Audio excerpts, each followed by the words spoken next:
buat mie kari.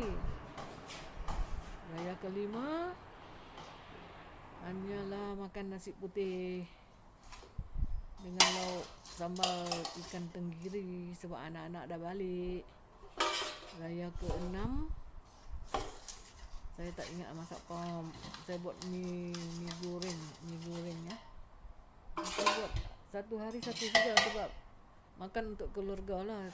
Kita tak buat jamuan raya dan tak panggil tetamu yang tertentu lah. Jadi ini raya ke-7 baru saya ada kesempatan nak buat ketupat. Terpaksa buat lah sebab daun palas dah kita buka semua. Jadi bubur peti ais letak dalam peti ais tu tahan dalam seminggu lebih-lebih lah. Jadi kalau saya tak buat juga, maknanya daun palas tu akan bertolak lah dan kering. Nanti kita buang saja.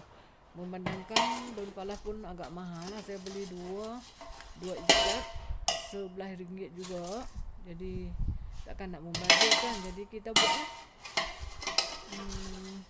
Ni ketupat ni saya buat makan sendirilah dengan frozen untuk nanti anak nak balik.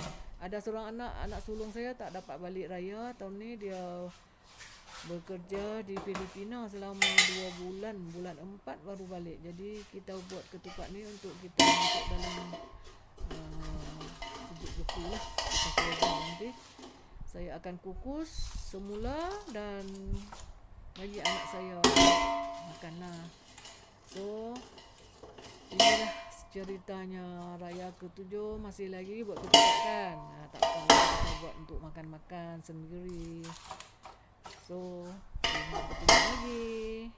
Terima kasih. Bye-bye.